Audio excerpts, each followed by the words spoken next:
अगर आप थोड़ी देर के लिए यूजीसी के इस नियम को बाहर कर दें, तो इस बात से इनकार नहीं कर सकते कि कई बार मामले ऐसे होते हैं कि जहाँ पर महिलाएं जो है पुरुष के ऊपर गलत तरह का केस कर देती है। कई बार सामने आती है कि केस जो फर्जी था।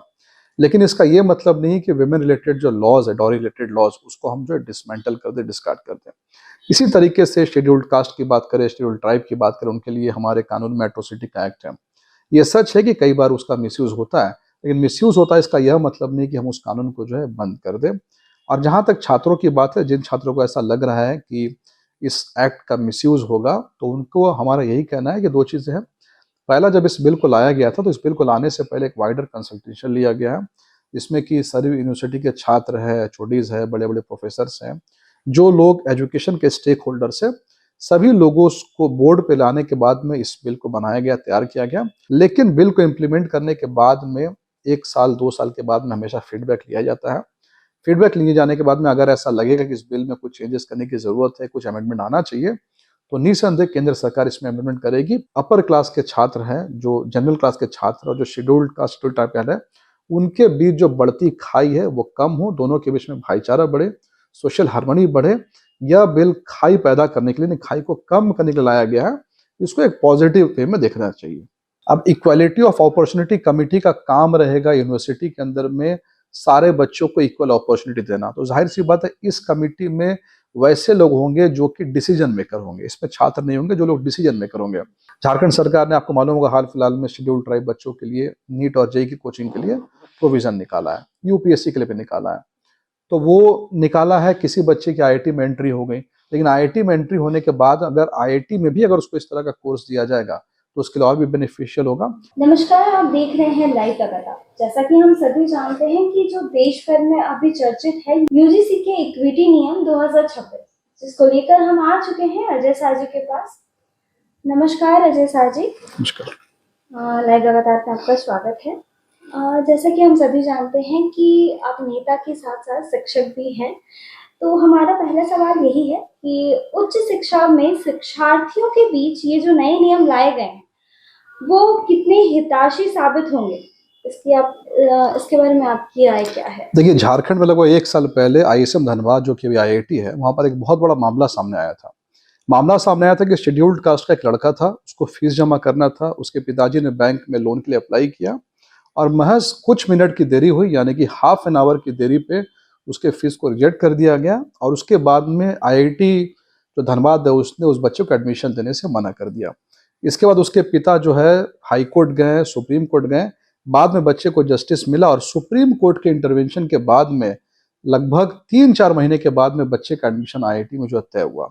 और ऐसी घटनाएं जो हायर इंस्टीट्यूशन है, चाहे हम आईआईटी की बात करें, आईएम्स की बात करें, हम यहाँ के सेंट्रल यूनिवर्सिटी की बात करें, वहां पर हमेशा ऐसी घटनाएं जो सामान्य रूप से देख सकते हैं।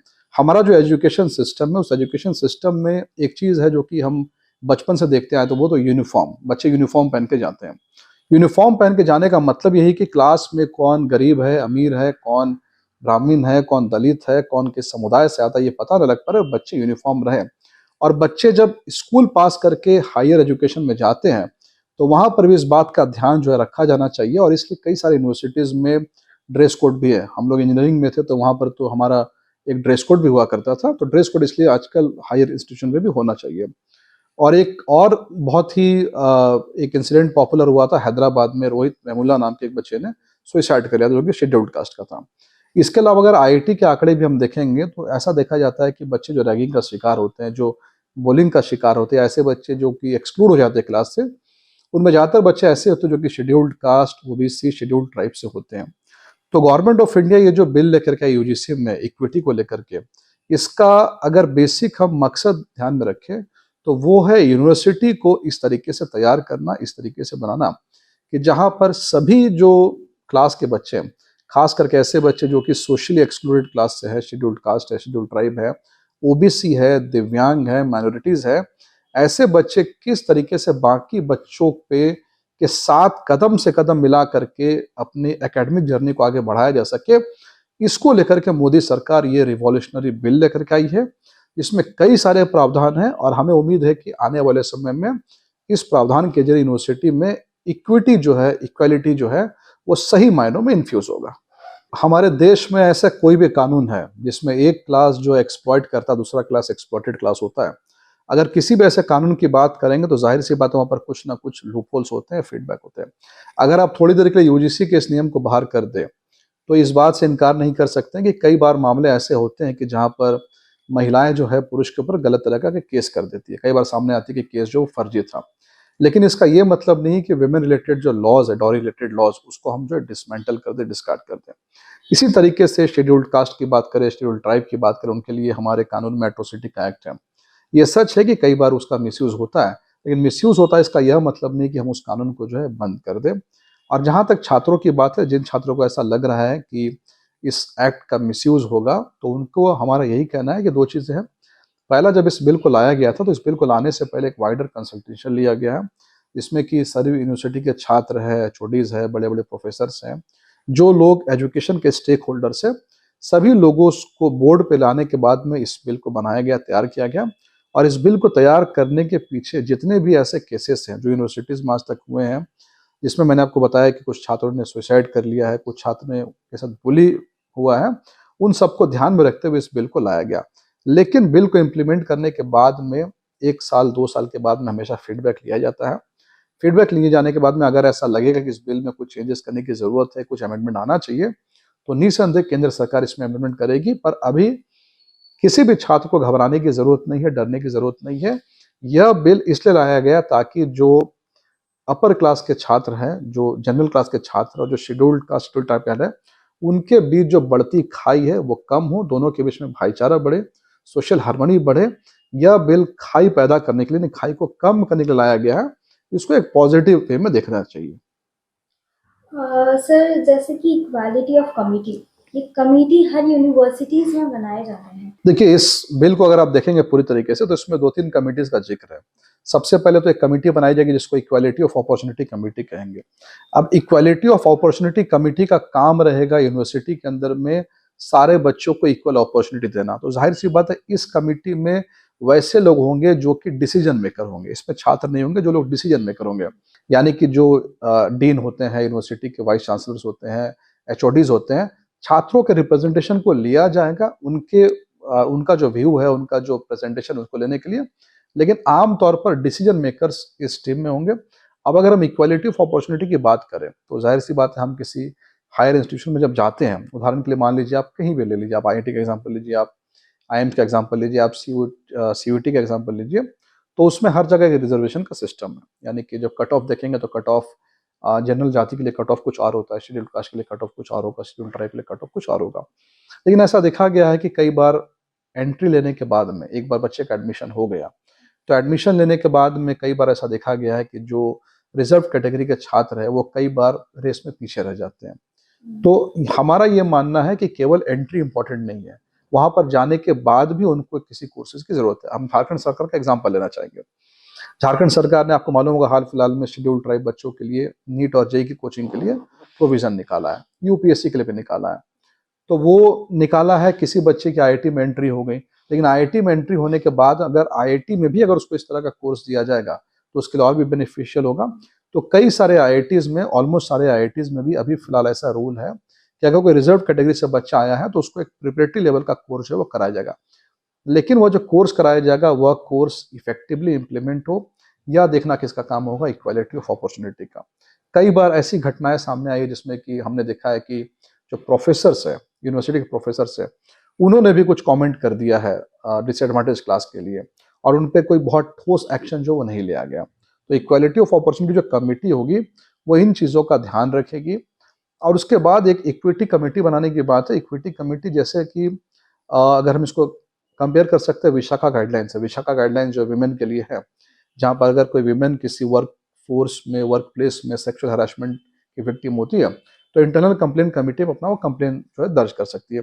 उसी तरह जिस तरह से इंटरनल कंप्लेंट कमेटी है, उसी तरीके से पूरे के पूरे देश में जो हायर एजुकेशन इंस्टीट्यूट्स है वहाँ पर एक इक्विटी कमेटी बनाई जाएगी कि कोई बच्चा अगर उसको लगे कि उसके साथ में भेदभाव किया जा रहा है, उसको दबाया जा रहा है, तो वो वहाँ पर कंप्लेन कर सकता है।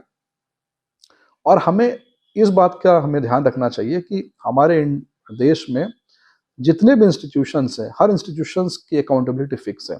यानी ऐसा नहीं कि इक्विटी कमेटी ने कोई फैसला ले लिया तो वो फैसला जो फाइनल हो गया।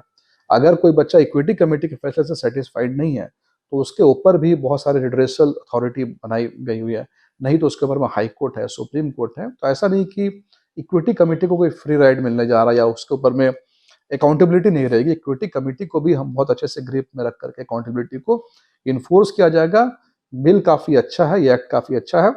अगर स्टूडेंट इसको पॉजिटिव वे में लेंगे तो ठीक है, हो सकता है कि कुछ खामियां अभी हो इसमें या फिर कुछ बच्चों के अंदर में रोष हो, लेकिन इम्प्लीमेंट होने से पहले मुझे लगता है कि ये बातें हाइपोथेटिकल सिचुएशन बनाना कि इसका मिसयूज होगा या हमारे खिलाफ कंप्लेन होगा, मुझे लगता है ये लॉजिकल है। एक बार एक्ट रोल आउट हो जाए, इम्प्लीमेंट हो जाए, उसके बाद 1 साल के बाद लगभग इसका फीडबैक अगर हम बात करेंगे तो ज़्यादा बेहतर होगा। जी।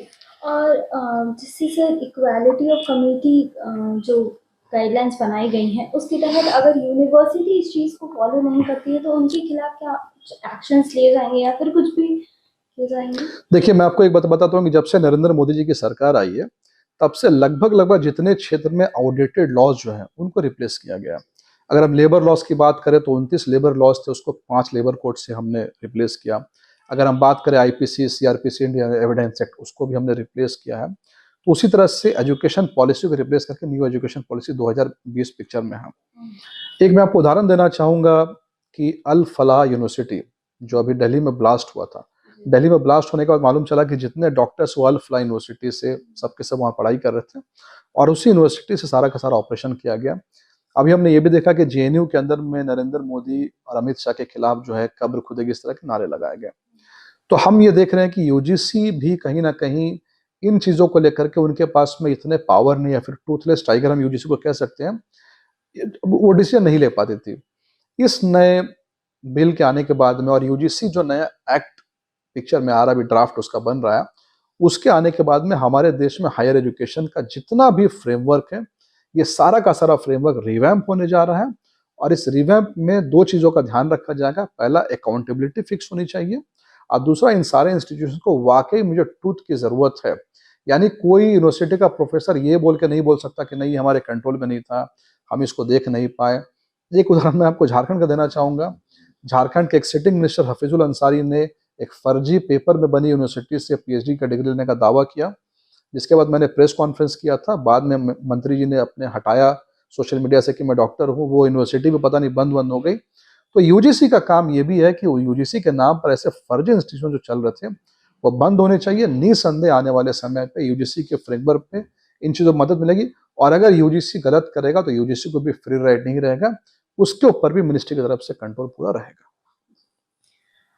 सर ये रेगुलेशन जो है उच्च शिक्षा में समावेशिता और विधिवता को कैसे बढ़ाएगी? देखिए, मैंने आपको जैसा कि बताया कि सबसे पहले इक्वालिटी ऑफ अपॉर्चुनिटी एक कमेटी बनाई जाएगी। अब अगर आप देखें कि किसी यूनिवर्सिटी में इक्वालिटी ऑफ अपॉर्चुनिटी अगर हम बनाए तो उसको किस बात का ध्यान रखना होगा।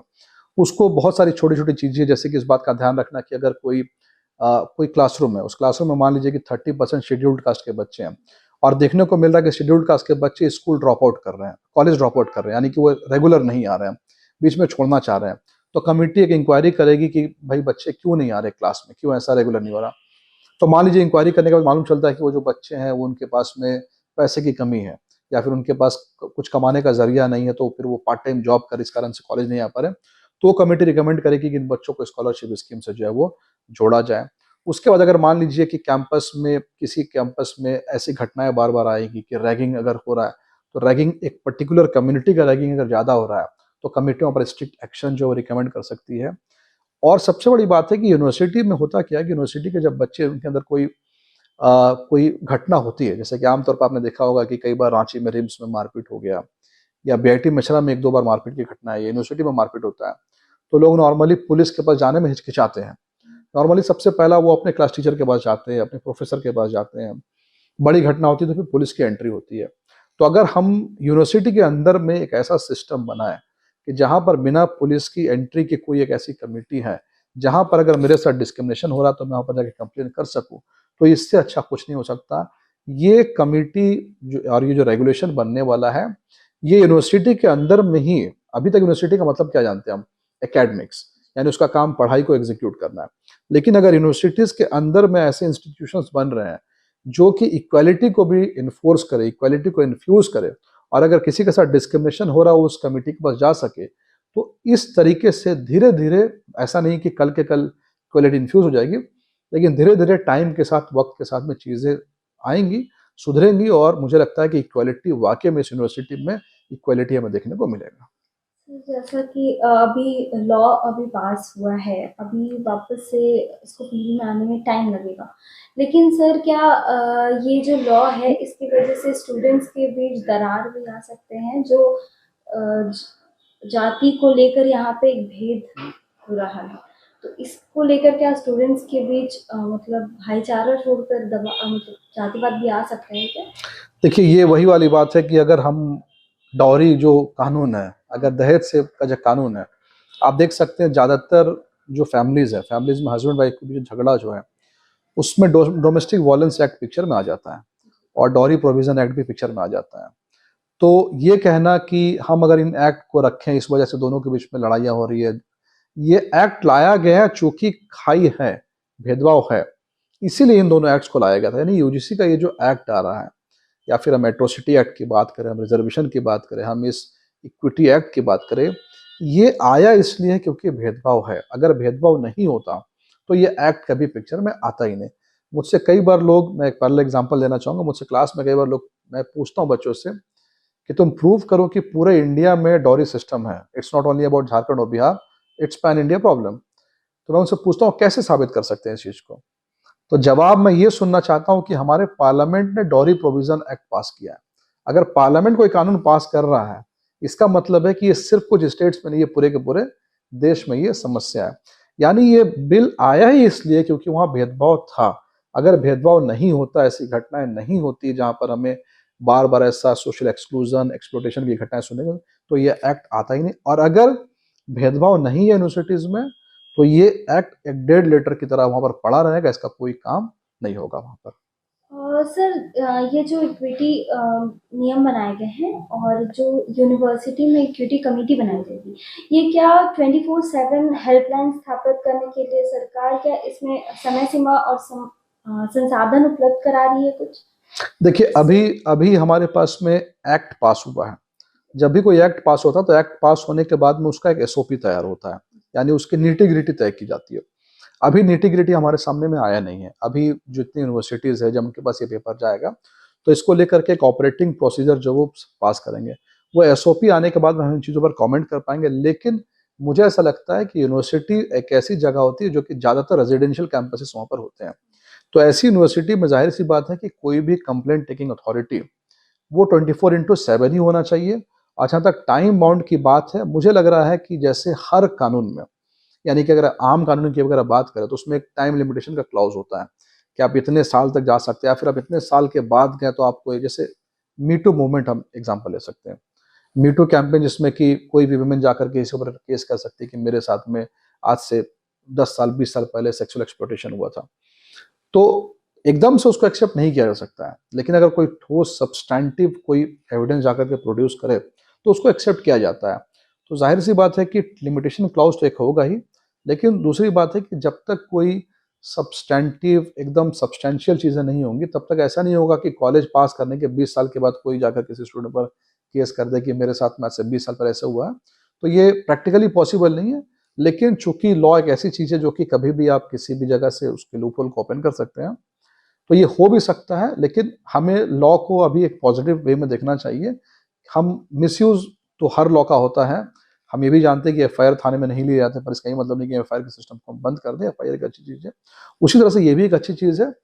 लेकिन बिल्कुल सही बात है आपकी, और छात्रों का कंसर्न भी सही है कि लॉ बनना एक और बात होती है, उसका इम्प्लीमेंटेशन जो है एक और बात होता है। तो हम उम्मीद करेंगे कि यूनिवर्सिटीज इसका अच्छे से इम्प्लीमेंटेशन करें। क्या ये जो लॉ लाया गया है वो रोहित वेमुला और पायल तडवी जैसे मामलों से प्रेरित होकर यह लॉ को लाया गया?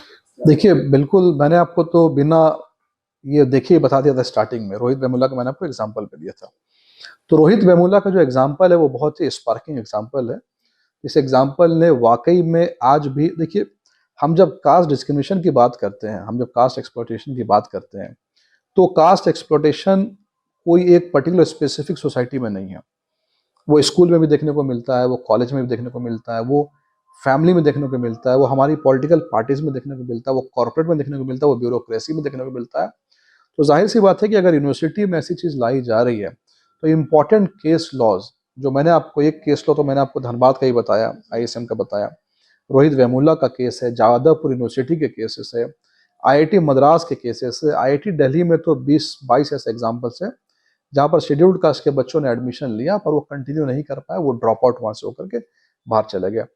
तो कहने का ये मतलब है कि रिजर्वेशन एक पहली सीढ़ी है जो लोगों को एक अपॉर्चुनिटी देती है कि आप आकर के किसी कॉलेज में एडमिशन लीजिए।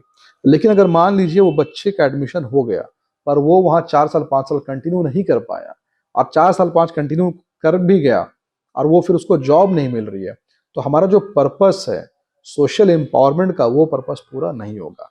यानी गवर्नमेंट की ये सोच है कि केवल एंट्री रिजर्वेशन के टाइम एक एंट्री हुई, ड्यूरेशन कॉलेज का हुआ, और कॉलेज के बाद उसका प्लेसमेंट, और प्लेसमेंट के बाद भी सोसाइटी में इंटीग्रेशन, जब ये चारों पांचों स्टेजेस अच्छी तरह से पूरी होंगे, पूरे इंप्लीमेंट होंगे, तभी जाकर के सही मायने में सोशल एम्पावरमेंट जो वो आएगा।